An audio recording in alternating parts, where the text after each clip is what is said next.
Welcome back to Her Expat Life. We are the YouTube channel that is dedicated to bringing female expats, entrepreneurs, digital nomads, and women living abroad all the information they need to know on how to advance their global lifestyle. Please visit our website, herexpatlife.com, to see our full range of services and how we can help you expand your global lifestyle. Today, we have someone very interesting in studio with us.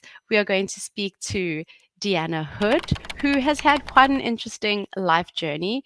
Not only has she traveled to over 50 countries by the age of 30, so definitely a globetrotter, she also has a very interesting professional career. And Deanna was Australia's 2022 Young Engineer of the Year. She uses robotics and electrical engineering to improve lives, from educational robots for special needs students to 3D bioprinting for cancer research. So, we're going to chat to Deanna today a little bit about her journey personally as well as professionally, and any advice that she can have for women who are looking at getting into STEM and also still exploring the world. So, Deanna, thank you so much for joining us today. No, I'm happy to be here. Talk about traveling. Very happy to have you. Okay, so let's start with the traveling because this is really where your passion is, yeah? So you're a seasoned globetrotter, having traveled to around 50 countries by the time you turned 30. How do you think spending your 20s traveling has shaped the person that you are? Maybe I should correct you. Maybe it was probably 45 by the time I was 30. Maybe it's like it's still ticking up. I think that's what I Almost 50, yeah? noticed. I remember that when I first turned 30, my colleagues were saying, I was like, oh, I don't know. I don't want to feel like the best years of my life are behind me. They're like, no, but the 30s is the best. And then they sort of stopped and thought, and they're like, but your 20s also looked pretty good. So understandably.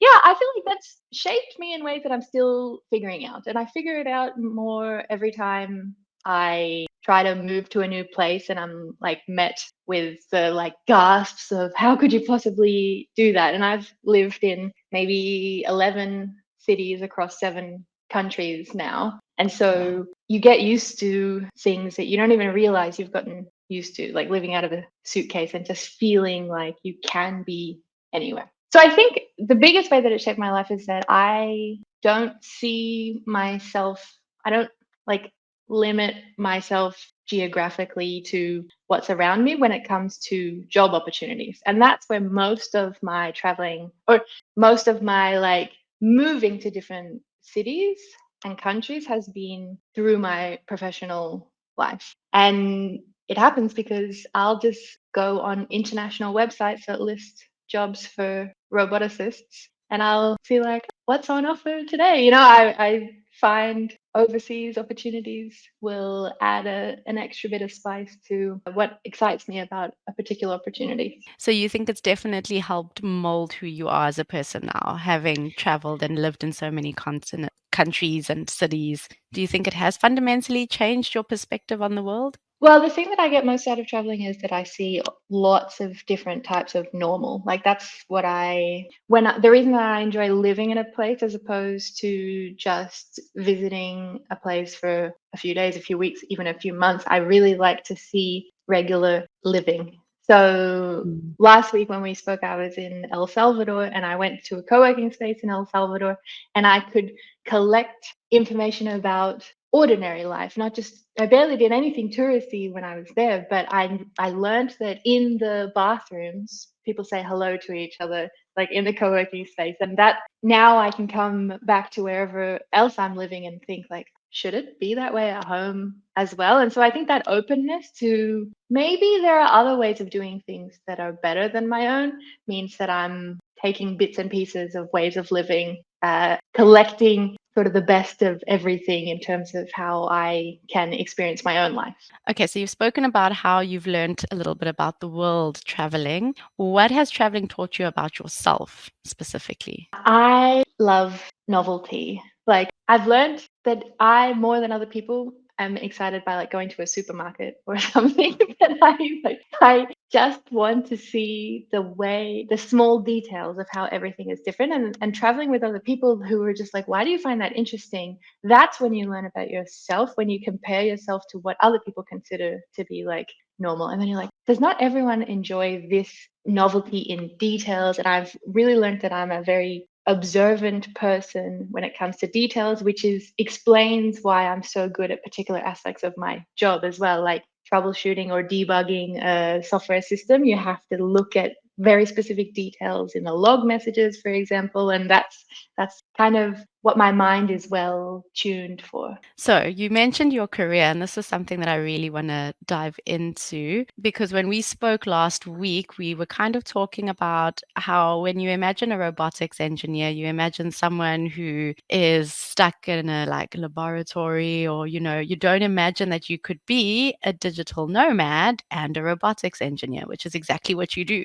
So, can you talk us through how you work remotely in this industry and how is it that a robotics engineer can be a remote worker? Yeah, I haven't always had this life. I've been working remotely for a year now, and before that, I was already working sort of hybrid. But there's always a physical robot that I'm working on, or at least the last 5 or so years. That's been true. I work on medical devices for the last 5 years on the bioprinter for cancer researchers that you mentioned that prints teeny tiny like gel structures with living human cells. And then I worked on a skin printing robot that takes that bioprinting technology, puts it in the operating theatre with burn surgeons so that they can improve the healing of burns Wow. patients. So that you do need to work with the robot, especially I was doing the electronics for that robot. I have to be with it. And it was in the time of lockdown. So the robot actually lived in my garage for a while. We didn't get it shipped to the office because I was in a different city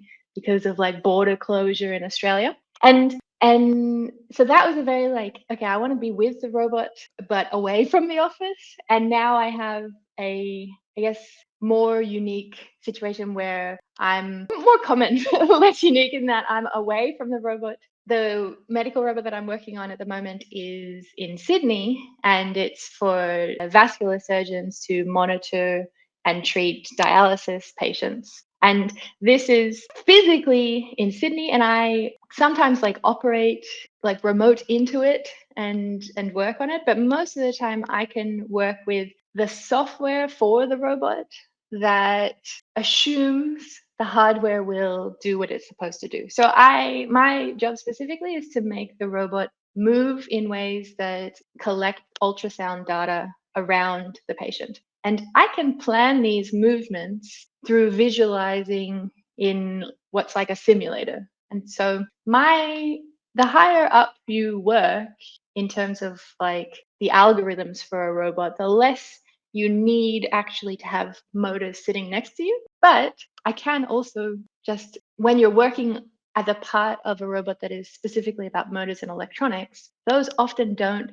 care about the algorithms that are higher up. So then you can just work with a less intelligent version of the circuit board, for example. It doesn't understand that it's a robot. And I've worked with colleagues that have the full setup of that bioprinter, for example, in their home in the Blue Mountains, the full to the extent that is needed for their job, which is actually just, having a few things connected together and no gel, no cells, nothing. It's like you work with these different levels of abstraction that mean that you don't have to have the whole unit sitting in front of you. So that's how it's like technically feasible. In terms of actually achieving that lifestyle, I think it comes down to the company that you work with and how much they want to work with you. And I'm lucky now to be in the situation that because I have a unique set of skills and kind of a unique professional profile in that I'm a good communicator and I'm like a nice person to work with, people say like, okay, what can we do to have you on our team? And the company that I work at now for the ultrasound scanning robot, they approached me after I had already moved to Lisbon and live in Portugal now. They're in Australia, and they were like, okay, well, let's see if we can make this work. And we a year ago called it an experiment, and I would say that the experiment is probably a bit stabilized now, but just being with startups in particular that are willing to give things a go. And that's kind of my approach to life as well. Okay, so in many ways, you are breaking all the stereotypical perceptions of a robotics engineer, not only the way you are working, but you're a young female with a bubbly personality and you're extroverted. And it's not at all the kinds of things that people imagine when they think of a robotics engineer. So, what are the stereotypes you hear most often, and how would you like people to view your industry? The thing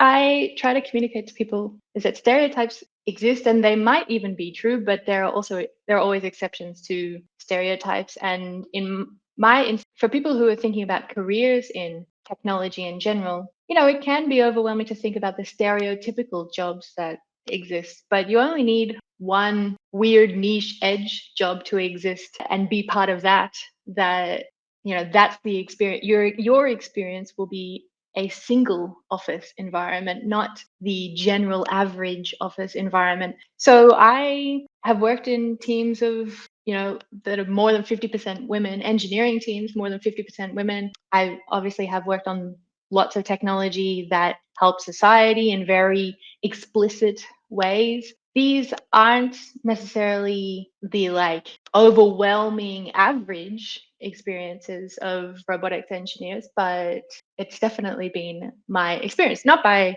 coincidence either. Like that I have learned over the years, like what environments make me happiest. And so I go and I seek them out because I feel like if you're clear about what it is that you're looking for, it makes it easier to find it. So I found some of my jobs just by saying to my friends, like, I'm looking for part-time work, for example. Have you seen anything? And that's how I got one of my first part-time roles. So that is another stereotype that people think, okay, I didn't realize that engineers can also have this like work-life balance. Most people don't know what engineers are at all. Then they think, I didn't realize that engineers could help people. And then they think, I didn't realize engineers could be happy and enjoy their lives. So I don't actually think that any of these three things are particularly out of the ordinary. My friends, my colleagues, they're all normal, happy people. I don't feel like I'm in that's like a uniquely Deanna thing. It's just something that is misunderstood because of how media chooses. It's more interesting for some reason for media to play up kind of nerdy stereotypes. I'm not sure what they get out of it, but it does a lot of damage for people who are considering those careers and thinking, oh, but I don't want to spend all of my time with those sorts of people. And it's like, well, you get to choose. In the end, you get to choose who you work with the same way you get to choose what you work on. Amazing. So I really like that people, or I like that you brought this up, that people often think this is what it's going to be. And even though I'm interested in doing this, I don't want to be that labeled that kind of person, or I don't want to only be working with these kinds of people. That it is actually quite a diverse group of people who go into engineering and robotics engineering by the sounds of things. So that leads me to, how did you get interested in robotics? How did you find your passion, and how did you figure Yeah, out I this think, was for you? well, robotics specifically, I got into it through travel, sort of, because I was looking for a master's to do after undergrad. My undergrad was in electrical engineering, and there's a list of masters that you can do in Europe that will give you a scholarship to travel. And somebody came to my university, one of the older engineering students said, oh, you've got to check out this list. And when I found one that was in robotics, I was like reading the fine print for ages because they were offering a full scholarship to live in France, Spain, Scotland, and then some other place, and to study robotics. And that just like, when you've found something that's for you, when your heart sort of like, if you just pay attention to that feeling of excitement and don't stamp it down too quickly of like, but I couldn't possibly get accepted for that or whatever. Like, just listen to the excitement, and that's how you figure out that things are for you. So the traveling masters happened to be about robotics, and I think the rest kind of fell into place. But I didn't have that trajectory sort of planned out for myself when I was younger. It was more, I have always enjoyed sort of understanding things and fixing things and like puzzles and problem solving. And so that was how I got led into engineering, that's kind of what my day-to-day experience of engineering is just like, how do we make this thing better? This is broken. How do we fix it? I really enjoy that sort of thinking. But I did get into it quite I don't know, like late in that I was just choosing a degree for uni. That's how I found out about engineering originally. Whereas now, students, I'm happy to say that students find out a lot younger that engineers exist, or at least I help them figure out because I go and tell them that I exist and that these things might be something that they enjoy as well. Okay, so let's talk about that a little bit because you do enjoy speaking to young people and students who are interested in the field.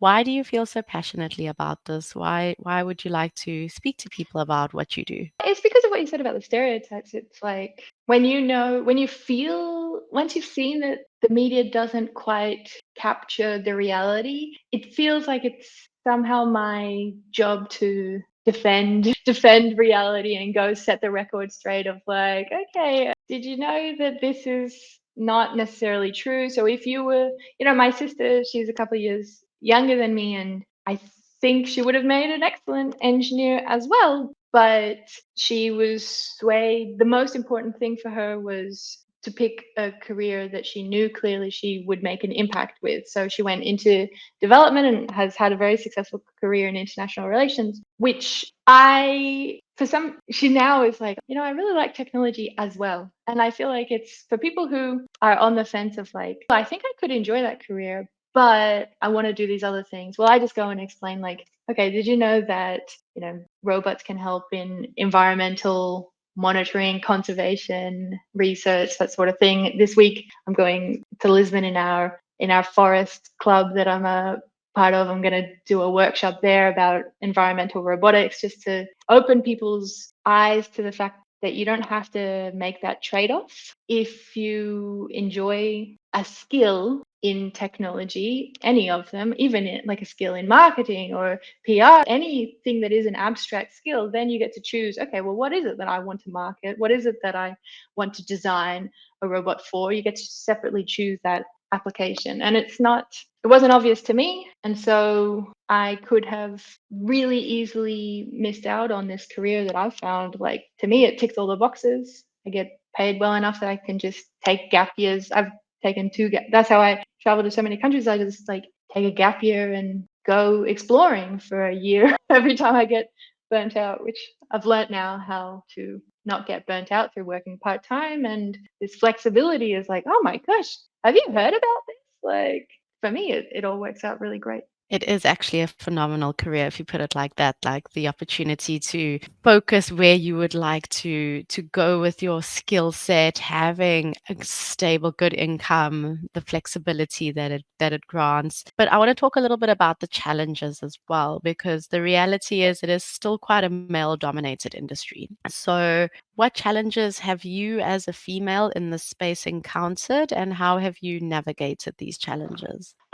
There are probably overlaps here with being an expat as well, because when I moved to Lisbon, one of the first Facebook groups that I was searching for was like, are there other Australians in Portugal? Like, I don't know, I don't need it yet, but chances are high that like after a while you'll start to feel like, I just wish I felt a bit more like home, or that I could talk to people who have similar experiences to me about like people not enjoying Vegemite when they like give it to their friends to try or whatever. Like, it's nice to feel that people can relate to your experiences. And that intentional searching for like support networks as an expat is the same strategy that I've found for sort of to help with like longevity or sticking it out as being in what is still most often a male, like I've been the only woman in the room for most of my career, but not all, because depending on what application that I'm working on. So if I'm working in biotechnology, there are a lot of other women also interested in working in biotechnology. That's sort of like a life hack that I found, is like, it might be that like statistically there are few women in engineering, but some companies have heaps of women engineers working in them. And so that's like, okay, the smaller, anyway, the less likely, the lower percentage of your, I guess, type in society, the harder you have to try to be surrounded by people that like you identify with.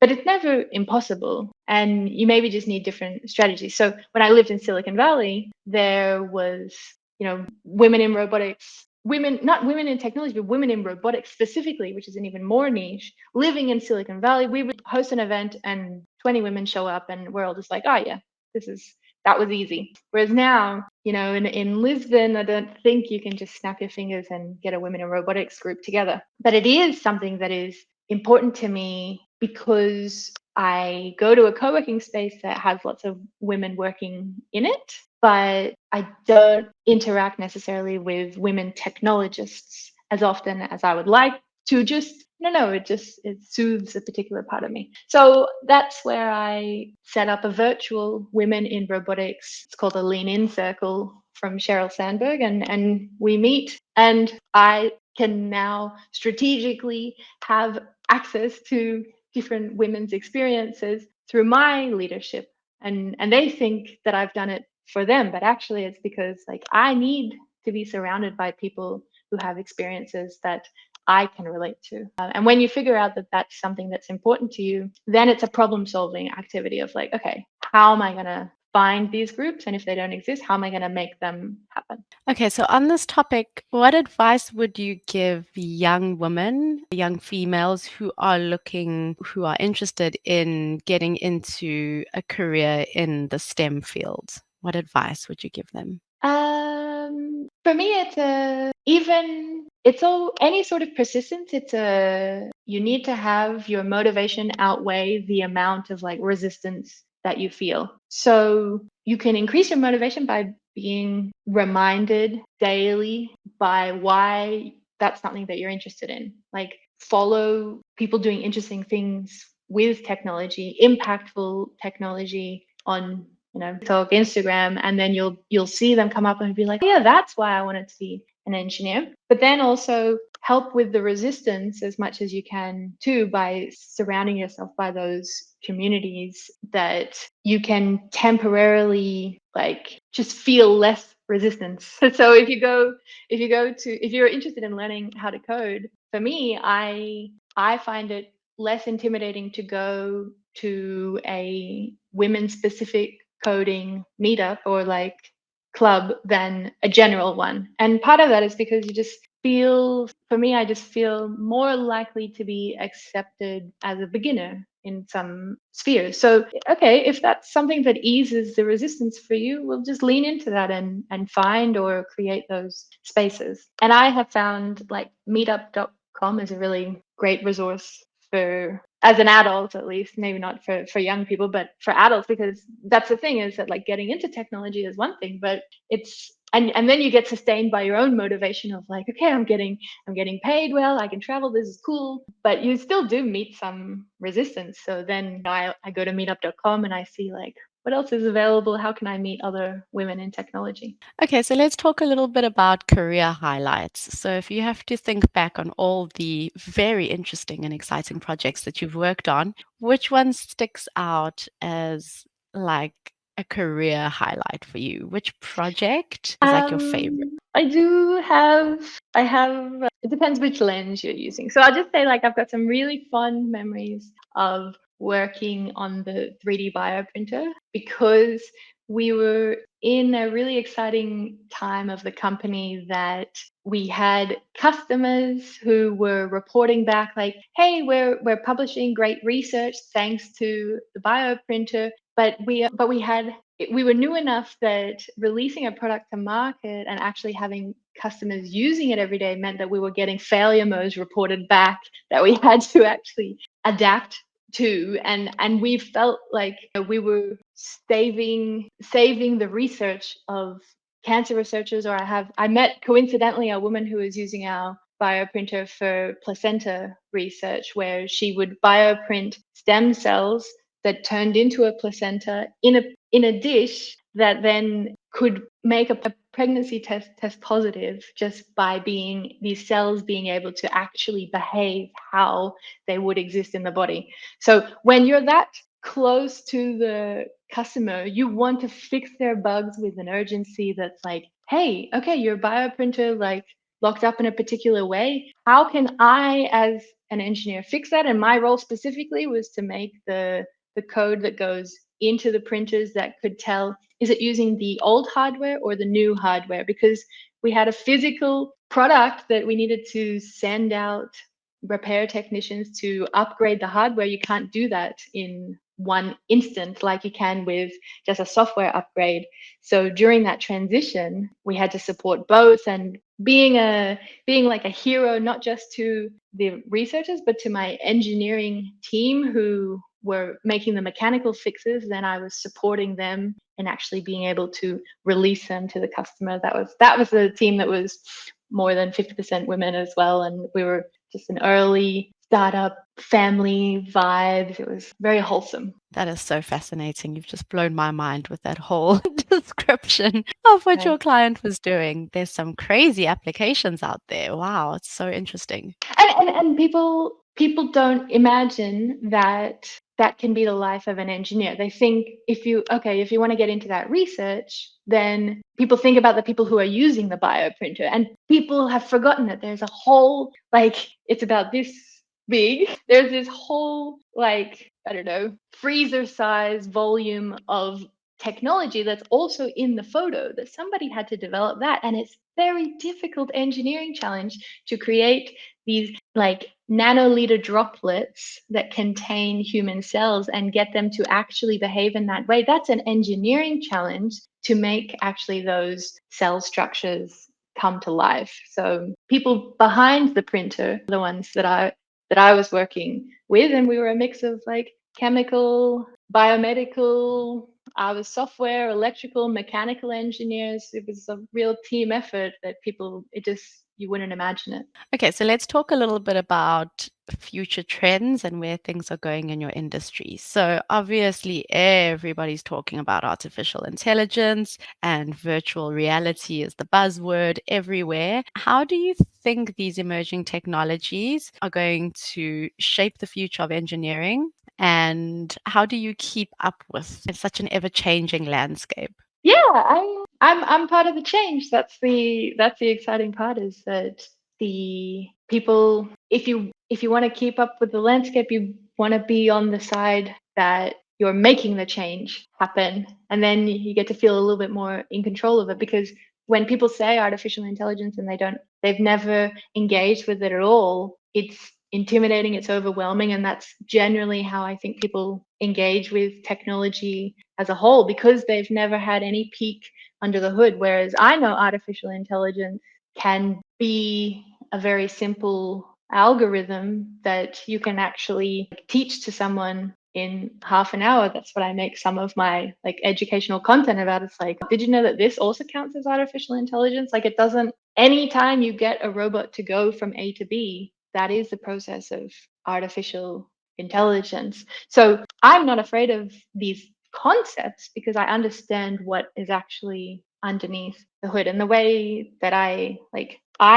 like formal learning, in the sense that you pick up a textbook and you start at page 1 and you go through to the end of the book, because I feel like it walks you through things. And people forget sometimes that, like, if you pick up a research paper, it maybe will be confusing because it's assuming that you already know all of these things. But you can often find some educational resource that assumes that you know nothing. And I have an artificial intelligence textbook that on the first page, it's like, what is even intelligence? Like, let's just start there. And if you look at the back page of any textbook, it will be overwhelming and confusing. So making sure that you actually start, like, when you try to engage with something, engage with it that's at the right level. So learning languages as well, like, I read children's books. I don't read like, I watch Peppa Pig in Portuguese because that's what level I'm at. Like, just be realistic about the level that you have, and you find that actually